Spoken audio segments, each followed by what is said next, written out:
তো শ্রীনগর থেকে লোকালে কিভাবে পেহেলগাম যাওয়া লাগে সেটা হচ্ছে আমি আপনাদের আজকে যাচ্ছি শ্রীনগর থেকে কাশ্মীরের পেহেলগাম। পেহেলগাম হচ্ছে আপনারা শ্রীনগর থেকে ঘুরতে পারেন, আবার চাইলে ফার্স্টে হচ্ছে জম্মু থেকে পেহেলগাম আসতে পারেন, তারপর পেহেলগাম করে শ্রীনগর আসতে পারেন। তো আমি যেহেতু ফার্স্টে শ্রীনগর আসছি, শ্রীনগর হচ্ছে আমি 7 দিন থাকছি। এখন হচ্ছে শ্রীনগর থেকে যাচ্ছি পেহেলগাম। পেহেলগামকে হচ্ছে 2 দিন ওখানে থাকবো, ঘুরবো, তারপর পেহেলগাম থেকে জম্মু ব্যাক।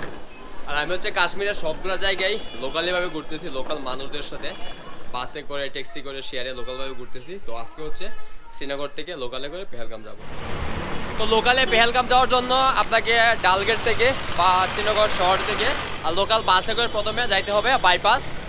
তো আমরা এখন বাসের জন্য ওয়েট করতেছি, বাস আসবে, তারপর বাসে করে যাবো। বাইক ক্যামেরা বেশি এ brother, bypass bypass bypass bypass bypass এর সামনে, বাইপাসের সামনে হইতে ওই ডালগেট থেকে একটু সামনে আসতে লাল চক যাওয়ার যে রোড, ওই রোডের পাশে হচ্ছে আপনি বাইপাস যাওয়ার বাস পেয়ে যাবেন। ওই যে এই বাসগুলো হচ্ছে আপনার বাইপাস যাবে।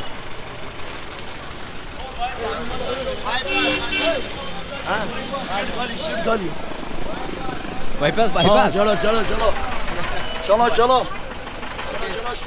এই যে বাইপাস যাওয়ার বাস। আর আমার সাথে যাচ্ছে বিপ্লব ভাই, আমার সাথে আরো 2 জন ছিল, তারা হচ্ছে পেহেলগাম যাবে না, তারা আজকে জম্মু চলে যাবে। তো আমরা হচ্ছে পেহেলগাম যাইতেছি, তারপর পেহেলগাম থেকে জম্মু যাবো। শ্রীনগর থেকে আপনারা কয়েকটি ওয়েতে পেহেলগাম যেতে পারবেন। তার মধ্যে একটি ওয়ে হচ্ছে শ্রীনগর শহর থেকে রিজার্ভ ট্যাক্সি করে পেহেলগাম যেতে পারবেন, ভাড়া পড়বে 3000 রুপি। আরেকটি ওয়ে হচ্ছে শেয়ার ট্যাক্সি। শ্রীনগর শহর থেকে সিএনজি বা বাসে করে প্রথমে চলে আসবেন বাইপাস, বাইপাস থেকে শেয়ার ট্যাক্সি করে চলে আসবেন আনাতনাগ, এবং আনাতনাগ থেকে পেহেলগাম যাওয়ার অনেক শেয়ার ট্যাক্সি পেয়ে যাবেন। শ্রীনগর থেকে সবচেয়ে কম খরচে পেহেলগাম যাওয়ার জন্য আরেকটি ওয়ে ইউজ করতে পারেন। তার জন্য প্রথমে আপনাকে আসতে হবে শ্রীনগরের রেলওয়ে স্টেশনে। ডালগেট থেকে রেলওয়ে স্টেশনে আসতে আপনার বাসে খরচ হবে মাত্র 20 রুপি। তারপর রেলওয়ে স্টেশন থেকে চলে আসবেন আনাতনাগ, ট্রেনে করে ভাড়া পড়বে মাত্র 20 রুপি। আনাতনাগ থেকে চলে আসবেন পেহেলগাম, শেয়ার ট্যাক্সি করে ভাড়া পড়বে মাত্র 100 রুপি। তো শ্রীনগর থেকে ফার্স্টে বাইপাস, তারপর বাইপাস থেকে লোকাল ট্যাক্সি করে চলে আসছি আপনার আনাতনাগ।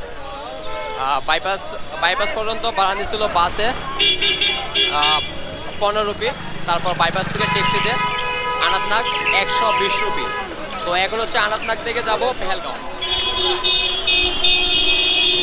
তো এটা হচ্ছে আপনার আনাতনাগের ট্যাক্সি স্টেশন।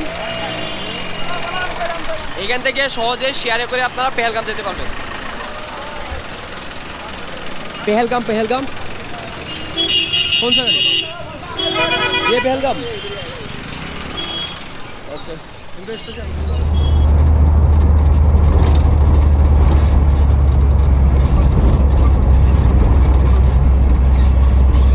তো ফাইনালি পেহেলগাম চলে আসছি। আনাতনাগ থেকে পেহেলগাম 100 রুপি ভাড়া নিছে। তো পেহেলগাম আসছি, আইসা হচ্ছে এখন হোটেল নেবো, একটা হোটেল খুঁজতেছি। হোটেল নিয়ে হচ্ছে তারপর পেহেলগাম আশেপাশে ঘুরে আপনাদের দেখাবো, এবং কালকে থেকে হচ্ছে পেহেলগাম ঘুরতে বের হবো। তো পেহেলগামে আইসা হচ্ছে হোটেল নিয়ে নিলাম। এই হোটেলের নাম হচ্ছে আপনার আমারনাথ প্লেস। ওই যে সামনে দেখতে পাচ্ছেন, এখানে টোটাল হচ্ছে এটা একটা হোটেল, এই যে একটা নতুন হচ্ছে। আর আমরা হচ্ছে এই হোটেলে। তো আমি হচ্ছে রুমটা দেখাই। রুম হচ্ছে এটা, এখানে হচ্ছে আপনারা 2 জন থাকতে পারবেন। আর এখানে একটা সমস্যা হচ্ছে, বাথরুম আছে বাট বাথরুম হচ্ছে পানি নেই, কারণ পানি হচ্ছে জমে গেছে আর ট্যাপ দিয়ে হচ্ছে পানি বের হচ্ছে না। আপনাকে হচ্ছে এক্সট্রা পানি দিবে, বালতি দিয়ে হচ্ছে পানি দিবে। তো ওই পানি দিয়ে হচ্ছে সবকিছু করতে হবে। আর নিচে হচ্ছে একটা কমন বাথরুম আছে, ওইখানে হচ্ছে আপনি পানি পাবেন, ওখানে বাথরুম আছে, ওইখানে ফ্রেশ হতে পারবেন। তো এই রুমটা হচ্ছে আপনার 500 টাকা পার ডে, হচ্ছে 500 টাকা। আমরা 2 জন থাকবো, এটার মধ্যে 2 জন হচ্ছে 500 টাকা নিচে 250 করে পড়বে। তো আমরা হচ্ছে এখানে 2 দিন থাকবো, তারপর এখান থেকে হচ্ছে আমরা চলে যাব। তো আপনারা আসলে এখানে উঠতে পারেন। এটা হচ্ছে এখন অফ সিজন চলতেছে, যার কারণে হচ্ছে প্রাইস অনেক কম, 500 টাকায়। যদি সিজনে আসেন এই রুমটাই কিন্তু আপনার 1200-1500 ওইরকম দিয়ে নিতে হবে। এটা আমাদের সবসাইতে ভালো হচ্ছে, এই যে আপনার বেড হিটার, এখানে কিন্তু আপনার পেহেলগামে প্রচুর ঠান্ডা, শ্রীনগর থেকে পেহেলগামে প্রচুর ঠান্ডা, যার জন্য হচ্ছে ব্যাড দেখে নিয়ে নেবেন, ব্যাড হিটার নেবেন, নাহলে কিন্তু শীতে কাঁপতে হবে রাতে। তো আমাদের হোটেল হচ্ছে এখানে, আর সামনে হচ্ছে আপনার পেহেলগামের মেইন রোড, মেইন বাজার, ওই যে সামনে এটাই হচ্ছে আপনার মেইন রোড। তো এখন বের হয়েছি একটু পেহেলগাম সাইট সিং করবো। পেহেলগাম হচ্ছে আপনি বাঙালি হোটেল পাবেন, একটা না দুইটা বাঙালি হোটেল আছে। আমি আগের বার যখন আসছিলাম একটা বাঙালি হোটেলে খাইছিলাম কলকাতায়। তো আপনার খাওয়া দাওয়া করলে হচ্ছে বাঙালি হোটেলে খাওয়া দাওয়া করতে পারেন। এটা হচ্ছে আপনার মেইন মেইন রোড, এটা হচ্ছে আপনার মেইন পেহেলগাম। আমাদের হোটেল হচ্ছে ওই যে ভিতরে, এখান থেকে 1 মিনিট লাগবে এটা যেতে।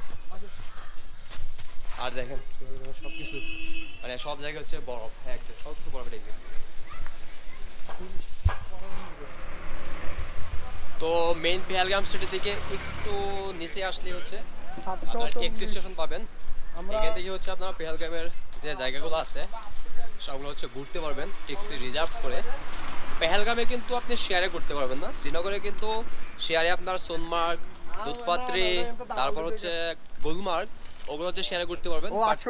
পেহেলগাম আসলে কিন্তু শেয়ারে ঘুরতে পারবেন না, পেহেলগাম আসলে হচ্ছে আপনাকে রিজার্ভ করতে হবে। তো আপনারা যদি পেহেলগাম আসেন তাহলে হচ্ছে গ্রুপে আসবেন, সবসাথে বেটার। পেহেলগাম হচ্ছে গ্রুপে ঘোরার জন্য বেস্ট।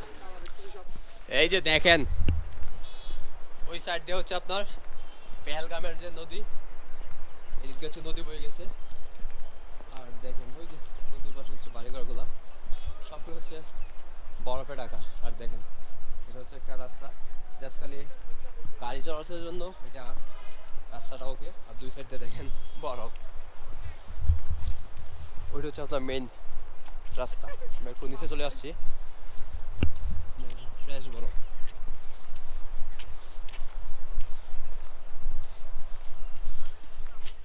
তো আজকের ভিডিওটি এখানে শেষ করতেছি। আগামীকালকে আপনাদের পেহেলগামের 22 রান মিলে ঘুরে দেখাবো। তো দেখা হচ্ছে আগামী ভিডিওতে, ততক্ষণে সবাই ভালো থাকবেন, সুস্থ থাকবেন, আল্লাহ হাফেজ।